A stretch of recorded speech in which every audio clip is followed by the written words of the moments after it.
The crucifix hung askew above the pulpit, catching the sunlight through the high windows. It focused a trembling band of gold across the aged, warped faces of the congregation. My father's voice thundered in the little church hall, loud enough that I felt it in my ribcage. He was always loud in these spaces. I've always wondered if he thought God listened better when he made others feel small. My mother stood beside him, stiff and dry-eyed in her navy Sunday dress, watching me as if I'd ruined everything she'd ever pinned her hopes to. I sent him to school for engineering. My father's arms wheeled through the air, hands twisted into claws.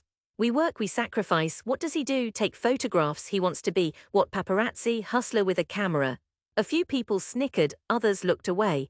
I recognized Mrs. M. Kais, the church secretary, shaking her head so hard her earrings rattled. Seated 3 rows back, Cousin Sandal covered his mouth, but his smile cut through his fingers. They all remembered the glossy flyer I'd posted in the community WhatsApp group, my first exhibition, 3 photos printed at a copy shop and hung at a student cafe in Braamfontein. No one had come except my friend Sizwe, who drank too much red wine and tried to start a debate about light metering with a stranger. We are supposed to be proud, my father spat. People build bridges, run companies.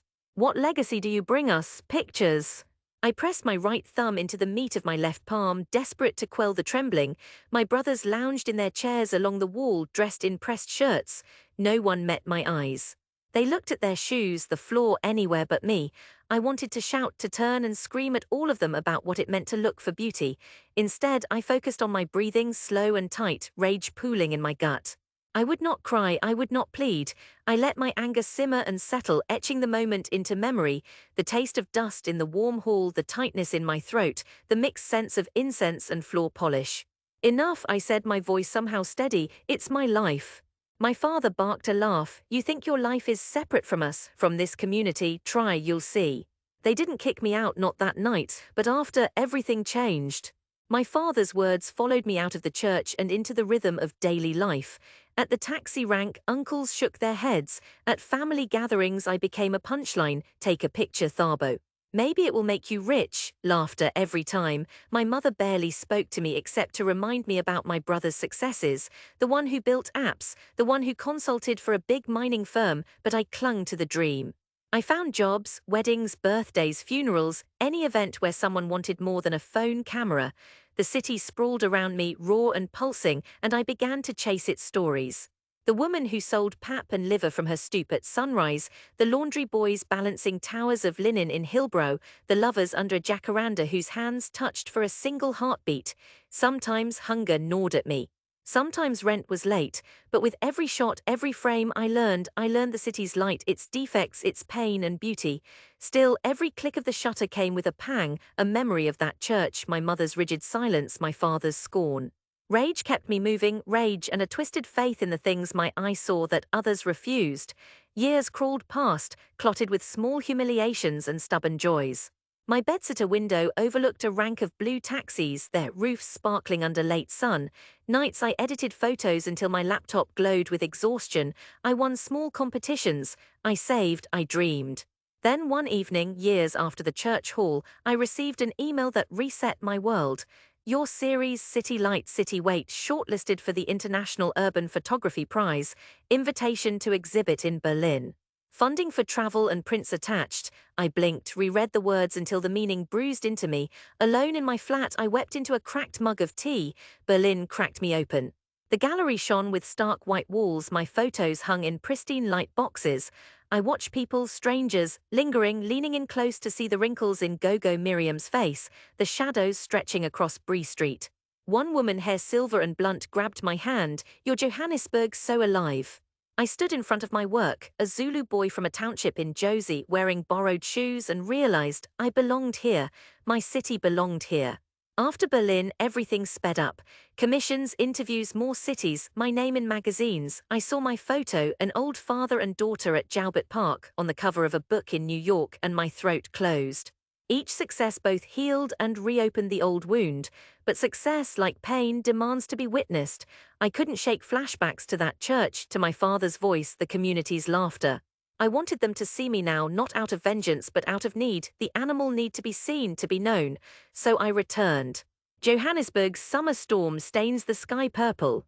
I stand outside the familiar church hall, the old brick pitted by decades of rain, and listen to the thunder roll overhead. My hands sweat inside my good jacket. Sizwe, still my friend, still the only one in the family who defended me, waits beside me, fidgeting with the portfolio case. Ready? He asks. I shrug. No, but here now it doesn't matter. Inside, the hall echoes with voices. There's a community event, something about youth empowerment, new donors, a reason to gather the old network of family and neighbors. My mother sits near the front, posture perfect.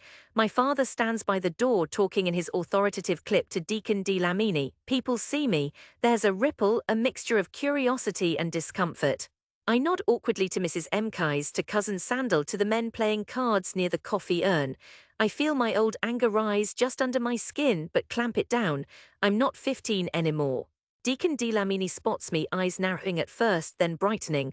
Thabo, is it you, the photographer? Right, I heard something about Germany, you travel now. My father swallows, moving to intercept me. His presence is as rigid as ever. My mother's face doesn't change. I keep my voice level. We're showing my work today, the exhibition that went to Berlin. The committee said it was fine. There's a rustle, a craning of necks. On one wall we hang wide, vivid prints, my city rendered honest and sharp. Each photograph is alive with mundane grace. Hawkers in the golden hour, boys jumping through rain puddles in Soweto, an old man reading a battered Bible on a morning train. I set up the projector and play a short video, images of the exhibition abroad, the crowd, the journalists naming Johannesburg and me in the same breath. The hall falls quiet. Sizwe narrates softly, "This is Thabo's work. These went around the world. His art is our city's story. It belongs to all of us." Mrs. Mkais shuffles closer to the largest print, a portrait of a young girl in a faded pink dress, eyes direct, chin lifted. "She's from here, from our street," someone murmurs, surprised. "Yes," I say, "from here." The video rolls, applause from strangers in foreign accents. A critic's quote, "Thabo Malangu's images give Johannesburg a voice, raw, unsentimental, dignified." I scan the audience. My mother's hands are knotted in her lap, knuckles white. My father is still as a bull in the field, jaw set, mouth twitching, but he doesn't walk away. "They paid for this?" Cousin Sandal asks, not mocking now. "Many times," I reply. An old neighbor, Bafana, steps up to the display. "So, it wasn't a small dream after all." "No," I say, "but it started here." The tide shifts, people point, tracing faces they know, laughter bubbles, genuine, soft. My chest tightens, not with anger but a mix of pride and spent grief. After the showcase, people gather around me. At first, their questions are clumsy, the habit of skepticism hard to break. But as the evening wears on, curiosity replaces condescension. My father stands off to the side, arms folded, watching as people approach. My mother stays seated. After most have left, she comes up quietly. Her voice is low, wavering. "It's beautiful, all of it." I look into her face, the familiar lines, the tired eyes. "I just wanted you to see it," I say. She nods, lips trembling. "I see it now." Later I feel a hand on my shoulder, heavy, calloused, familiar. My father regards me, eyes unreadable. He works at something in his throat before speaking. "People say, don't shame the family." I didn't see what you saw. But today I am forced to see. Those photos, they are us. I was wrong to mock.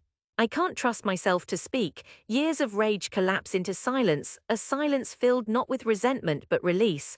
The night ends with laughter. Not of mockery but of recognition.